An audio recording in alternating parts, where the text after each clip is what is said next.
Hello everybody, welcome all of you. ये हमारा इस सीरीज़ का 7th लेक्चर है। स्टार्ट करते हैं पहले क्वेश्चन से। पहला क्वेश्चन है वो रिलेटेड है Indian scientific expedition to Antarctic. 40th expedition हुआ था हमारा भी, उसी से रिलेटेड ये क्वेश्चन है। तो पहला स्टेटमेंट कहता है कि इंडियन का जो एक्सपीडिशन है अंटार्कटिक के लिए वो 1981 से शुरू हुए थे। ये बिल्कुल सही बात है। This statement is correct. Second statement कहता है कि इंडिया का जो अंटार्कटिक प्रोग्राम है उसने 13 रिसर्च बेस्ड एस्टेब्लिश कर लिए हैं अंटार्कटिका के अंदर। ये बिल्कुल गलत बात है। हमने अभी 3 रिसर्च बेस वहां पे एस्टेब्लिश किए हैं अंटार्कटिका के अंदर। दूसरा स्टेटमेंट गलत हो गया है। तीसरा स्टेटमेंट देखते हैं। National centre for polar and ocean research Goa इस प्रोग्राम को मैनेज करता है। इंडियन अंटार्कटिक प्रोग्राम को कौन मैनेज करता है? National centre for polar and ocean research. This statement is correct. बिल्कुल सही बात है। ये मिनिस्ट्री ऑफ अर्थ साइंस के अंदर आता है। फोर्थ स्टेटमेंट वो कहता है कि 40th एक्सपीडिशन के लिए ice class vessel MV Vasily Golovnin का यूज किया गया था। ये भी सही बात है। ये सही बात है। इसका आंसर क्या हो जाएगा? 1, 3 एंड 4। C4 कलकत्ता। इंडिया के 3 रिसर्च बेस स्टेशन हैं अंटार्कटिक के अंदर। कौन कौन से हैं? पहला दक्षिण गंगोत्री था, 1983 में इसको एस्टेब्लिश किया गया था, फिर इसको बंद कर दिया गया था, फिर दूसरा एस्टेब्लिश किया गया था। कब एस्टेब्लिश किया गया था? मैत्री एस्टेब्लिश किया गया था दूसरा। तीसरा 2012 के अंदर हमने भारतीय यहाँ पे एस्टेब्लिश किया है। तो दूसरा और तीसरा यानी कि मैत्री और भारतीय अभी ऑपरेशनल है। और इंडिया ने जो अंटार्कटिक सिस्टम की एक ट्रीटी है वो साइन की थी 1983 के अंदर। तो ये साउथ पोल से रिलेटेड मिशन है। इसका आंसर हो जाएगा C4 कलकत्ता।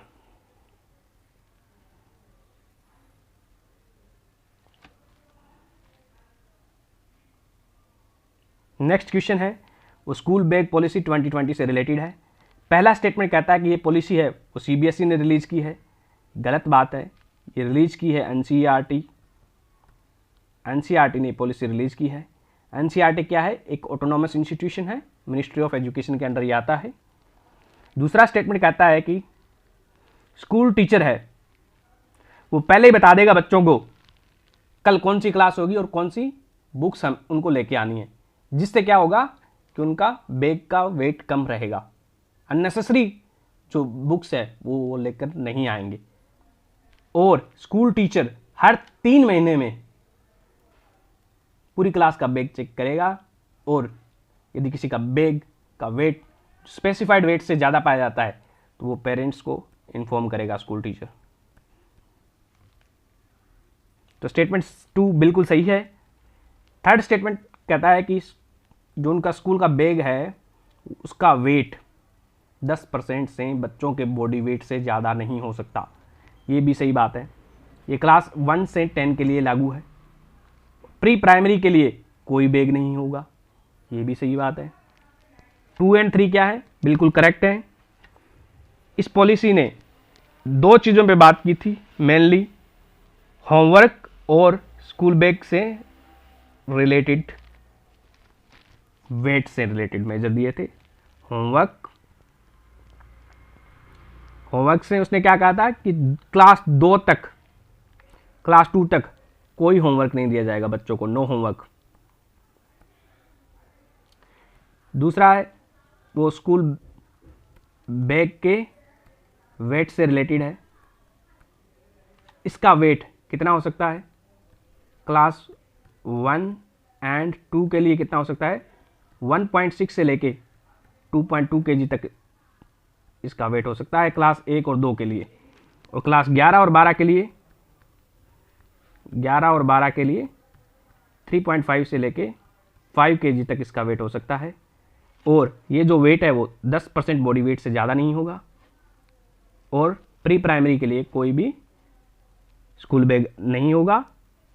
और कि फोकस करता है ये पॉलिसी लॉकर्स को, स्कूल में लॉकर्स को इंक्रीज करेगी। इसके लिए इंफ्रास्ट्रक्चर बिल्ड करना पड़ेगा और जो बुक्स है उनको छोटा छोटा पतला पतला बनाया जाए, पतला बनाया जाए, बड़ी बड़ी बुक्स नहीं हो। बच्चे से ही बड़ी बैग लेके चलते हैं कई बार तो इसका आंसर क्या हो जाएगा 2 and 3, B for Bombay. Third question है वो सेपी से रिलेटेड है। सेपी क्या है? सेपी एक कोलिएशन है, coalition for epidemic preparedness innovation. Coalition क्या होती है? कोलिएशन वो होते हैं जिसमें सारे पार्टिसिपेट करते हैं, पब्लिक, प्राइवेट, एनजीओ, फलाना टिकाड़ा जो भी है, सभी पार्टिसिपेट इसमें करते हैं कोलिएशन में। जितने हो सके आ जाओ। पहला स्टेटमेंट कहता है कि सेपी ने सेंट्रलाइज्ड लैब सिस्टम है उसका एक्रेडिशन दिया था किसको? Department of biotechnology, translational health and science technology institute. ये कहाँ पे लोकेटेड है? फरीदाबाद में है। उसने इसको अपनी सेंट्रलाइज्ड लेबोरेटरी बनाया है सेपी ने, और ये दुनिया के अंदर ऐसी 7वीं लेबोरेटरी है। तो पहला स्टेटमेंट बिल्कुल सही है। दूसरा कहता है कि वो एक इनोवेटिव पार्टनरशिप है between public, private and philanthropic organisation. इसको लॉन्च किया गया था 2017 के अंदर। वर्ल्ड इकोनॉमिक फोरम का समिट हुआ था 2017 के अंदर डेवोस के अंदर, तब इसको लॉन्च किया गया था। इसका काम क्या है? वैक्सीन को डेवलप करना है ताकि जो फर्दर एपिडेमिक्स है उनको रोका जा सके। उस टाइम पे इबोला चल रहा था और बहुत सारी चीज़ें, निपा, जीका, ये सारे वायरस, बहुत कोविड, ये सारे बहुत सारे कोरोना वायरस है, इतने वायरस हैं कि उनको वैक्सीन डेवलप करने में टाइम लगता है। इसलिए ये फर्दर एपिडेमिक से बचने के लिए इस कोलिएशन को लॉन्च किया गया था। Bill and Melinda Gates Foundation है एनजीओ, उसने और गवर्नमेंट ऑफ इंडिया ने इसको मिलकर लॉन्च किया था। अभी 7-8 कंट्री इसको सपोर्ट करते हैं। इसका जो हेडक्वार्टर है वो ओस्लो, नॉर्वे के अंदर है। थर्ड स्टेटमेंट बिल्कुल सही बात है। तो इसका आंसर हो जाएगा 1, 2 and 3, डी फॉर दिल्ली इसका आंसर है।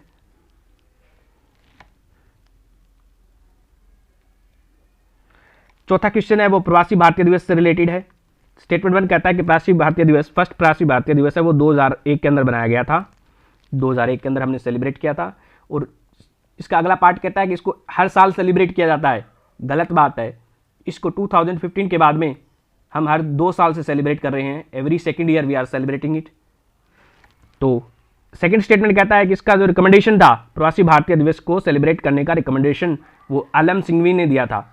एल.एम. सिंघवी एक कमेटी थी, उसने दिया था। LM. Singhvi committee Indian diaspora से रिलेटेड थी। तीसरा स्टेटमेंट कहता है कि इसको हम सेलिब्रेट करते हैं इस डे को जब महात्मा गांधी 9 जनवरी 1915 को भारत आए थे, वापस मुंबई में आए थे साउथ अफ्रीका से। उस डे को कॉमेमोरेट करने के लिए हम प्रवासी भारतीय दिवस सेलिब्रेट करते हैं। ये बिल्कुल सही बात है। चौथा स्टेटमेंट है वो कहता है कि 16 प्रवासी भारतीय दिवस हुआ था, उसकी थीम है कंट्रीब्यूटिंग टू आत्मनिर्भर भारत। ये बिल्कुल सही बात है। तो इस क्वेश्चन का आंसर हो जाएगा 2, 3 and 4, C for Calcutta. Next question, 5th question. ये प्रवासी भारतीय दिवस को एक भारत को जानो क्विज ऑर्गेनाइज की गई थी। भारत को जानो क्विज, इसके अंदर जो दूसरे देशों में यूथ रह रहा है उसको भारत के बारे में इंफॉर्मेशन बताने के लिए भारत को जानो क्विज का ऑर्गेनाइज किया गया था। इसके जो विनर्स थे उनमें से कुछ को भारत दर्शन कराया जाता है। इनको भारत दर्शन।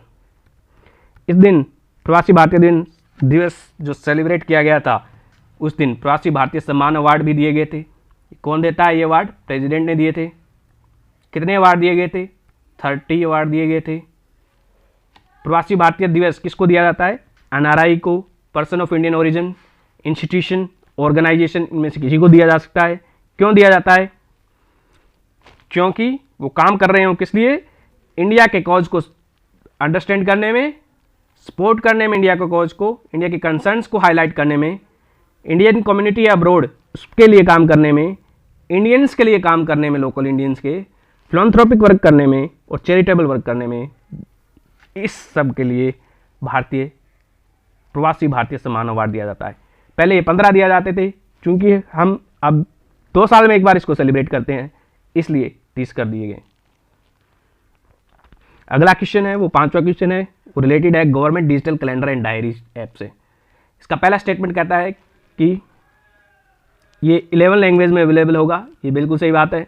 दूसरा कहता है कि इसके हर महीने के लिए एक थीम होगी, और ये कैलेंडर है वो गवर्नमेंट की 100 रिवोल्यूशनरी प्रोग्राम है उनके बारे में हमें बताएगा, ये भी सही बात है। तीसरा कहता है कि ये जो कैलेंडर है वो डेवलप किया है नेशनल इंफॉर्मेटिक्स सेंटर्स ने, गलत बात है ये। इसको किसने डेवलप किया है? इसको डेवलप किया है bureau of outreach, bureau of outreach.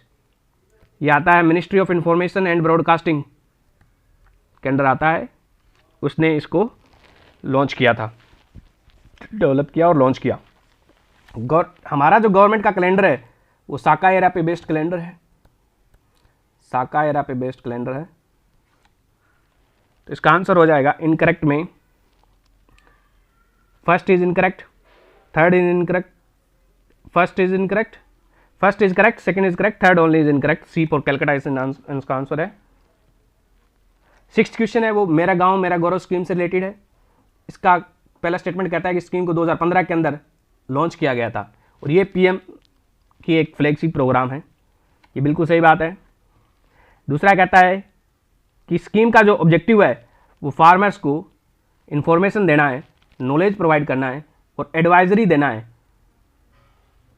कौन देगा ये? Bye adopting village. कैसे देंगे? Adopting village. कौन अडॉप्ट करेगा? साइंटिस्ट है, एग्रीकल्चर साइंटिस्ट है, वो इनको अडॉप्ट करेगा विलेज को, और उनको नई जो लैब से टेक्नोलॉजी बन रही है उनके बारे में इंफॉर्मेशन देगा। उनको जो इन्फॉर्मेशन मिलेगी तो ये हमारे को क्या कर रहा है? लैब टू लैंड टेक्नोलॉजी ले जाने में हमारी मदद कर रहा है। तो इस थर्ड स्टेटमेंट कहता है कि ये इस प्रोग्राम को इंप्लीमेंट कर रही है मिनिस्ट्री ऑफ पंचायती राज, गलत बात है। ये किसका प्रोग्राम है? Indian council of agriculture research का प्रोग्राम है। ये किसके अंडर आती है? ये ऑटोनॉमस ऑर्गेनाइजेशन है, ministry of agriculture and farmer welfare का एक ऑटोनॉमस इंस्टीट्यूशन है। तो इसका आंसर हो जाएगा first second only, A for Agra. 7th question है वो रिलेटेड है नेशनल यूथ पार्लियामेंट फेस्टिवल 2021 से रिलेटेड है। ये कहता है कि नेशनल यूथ पार्लियामेंट फेस्टिवल है वो ऑर्गेनाइज किया गया था 12 जनवरी को नेशनल यूथ डे के साथ में, और इस डे को इनकरेज करते हैं हम in order to encourage youth of age group 18 से 35 to engage with public issues and common man point of view. यानी कि जो 18 से 35 साल के लोग हैं उनको आम आदमी की प्रॉब्लम है उसके बारे में जानकारी हो, इसके लिए इस दिन को हम इस फेस्टिवल को सेलिब्रेट करते हैं। ये गलत बात है, ये 18 से 25 होना चाहिए था, यहाँ पे 18 to 25, यानी कि वोट देने से एज 18 है, वहाँ से लेकर जब तक वो लोकसभा का इलेक्शन न लड़ ले 25 साल तक। Minimum age for Lok Sabha election is 25 year. इसके बीच का जो यूथ आ रहा है उसके लिए ये प्रोग्राम लाया गया था। तो इसका फर्स्ट रॉन्ग हो गया। सेकेंड है नेशनल यूथ डे, वो सेलिब्रेट किया जाता है 12 जनवरी को on the birthday of Swami Dayanand Saraswati. ये बात गलत बात है। 12 जनवरी को स्वामी विवेकानंद का जन्मदिन होता है, इसलिए इसको सेलिब्रेट किया जाता है। तीसरा है नेशनल यूथ पार्लियामेंट फेस्टिवल है वो पहली बार 2019 के अंदर सेलिब्रेट किया गया था। ये बिल्कुल सही बात है। इसका आंसर क्या हो जाएगा? 3 ओनली। 18 से 25 कर देते यहाँ पे पहले स्टेटमेंट में, तो ये स्टेटमेंट बिल्कुल सही हो जाता। तो इसका आंसर बी फॉर बॉम्बे है। अगला क्वेश्चन देखते हैं, इसको कौन ऑर्गेनाइज करता है? ये कौन से मिनिस्ट्री के अंदर आता है? Ministry of sports and youth. उसके अंदर एनएसएस और नेहरू युवा केंद्र संगठन है, वो इस प्रोग्राम को सेलिब्रेट करते हैं।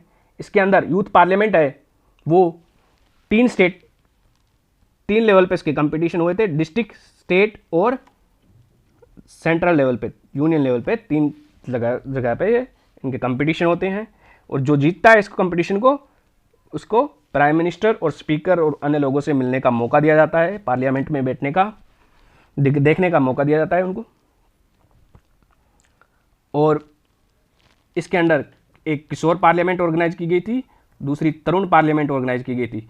तरुण पार्लियामेंट किसके लिए थी? कॉलेज स्टूडेंट्स के लिए थी। किशोर पार्लियामेंट स्कूल गोइंग बच्चों के लिए थी। यानी कि ये थी 9 से लेके क्लास 9 से, किशोर पार्लियामेंट 9 से 12 के स्टूडेंट्स के लिए थी, और ये थी कॉलेज स्टूडेंट्स के लिए। अगला है वो 8th क्वेश्चन है, वो वेटरन्स डे से रिलेटेड है। तो पहला स्टेटमेंट कहता है कि पहली बार इस डे को हम सेलिब्रेट करते हैं के.एम. करियप्पा की याद में सेलिब्रेट करते हैं। के.एम. करियप्पा कौन से थे? KM. Cariappa first commander in chief थे इंडियन आर्म फोर्सेस के। उनका जो सर्विस थी, उनको रिकॉग्निशन में इस डे को हम सेलिब्रेट करते हैं। फर्स्ट स्टेटमेंट बिल्कुल सही है। दूसरा स्टेटमेंट कहता है कि इस डे को 1990 में पहली बार बनाया गया था। ये बिल्कुल गलत बात है, इसको 2017 से हम सेलिब्रेट कर रहे हैं। थर्ड स्टेटमेंट कहता है कि एम है इस डे का, वेटरन्स डे का एम क्या है?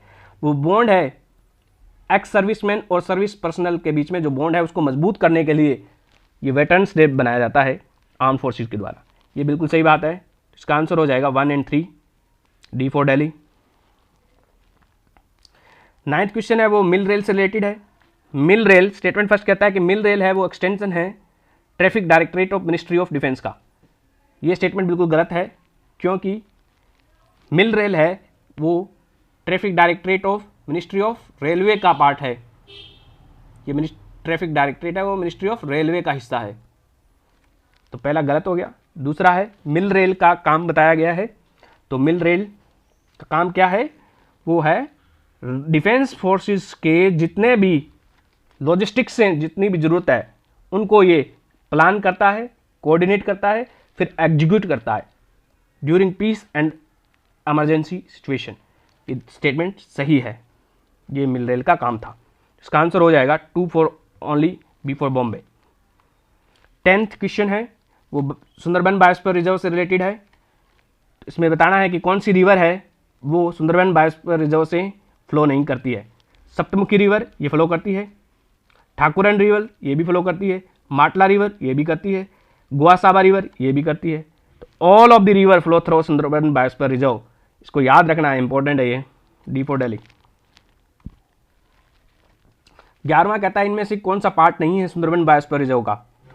सांजी केली वाइल्ड लाइफ सेंचुरी ये बायोस्फीयर रिजर्व का पार्ट है, सुंदरबन बायोस्फीयर रिजर्व का। लोथियन वाइल्ड लाइफ सेंचुरी ये भी उसी का हिस्सा है। हेलिडे वाइल्ड लाइफ सेंचुरी ये भी सुंदरबन बायोस्फीयर रिजर्व का हिस्सा है। सिंगपान वाइल्ड लाइफ सेंचुरी ये पार्ट नहीं है सुंदरबन बायोस्फीयर रिजर्व का। ये कहाँ पे है? ये नागालैंड में है। सुंदरबन बायोस्फीयर रिजर्व कहाँ पे है? वेस्ट बंगाल में है। तो ये तीनों कहाँ पे होगी? वेस्ट बंगाल में होगी। ये कहाँ पे है? सिंगपान वाइल्ड लाइफ सेंचुरी है वो नागालैंड में है। ये इंडिया का 30th टाइगर रिजर्व था ये। तो इसका आंसर हो जाएगा 1, 2, 3 सही है। तीसरा केवल चौथा स्टेटमेंट इनकरेक्ट है, इसका इनकरेक्ट पूछा है, तो आंसर C4 कलकत्ता हो जाएगा। नॉट ए पार्ट पूछा है, तो इसका C4 कलकत्ता आंसर है। और सुंदरबन बायोस्फीयर रिजर्व है वो, इसकी लोकेशन यहाँ पे दिखाई गई है, ठीक है। ये यहाँ पे गंगा रिवर आ रही है जैसे, एंड ठीक है। सुंदरबन बायोस्फीयर रिजर्व क्या है? ये एक बायोस्फीयर रिजर्व भी है, ये एक wetland of international importance under Ramsar convention भी है, ये एक वर्ल्ड हेरिटेज साइट भी है, यूनेस्को की वर्ल्ड हेरिटेज साइट है, और ये 60% ऑफ इंडिया का जो मैंग्रोव है उसको रिप्रेजेंट करता है। ये वर्ल्ड का सबसे एक लोकेशन में मैंग्रोव, सबसे बड़ा मैंग्रोव है। तो ये थी इसके बारे में जानकारी। Thank you friends.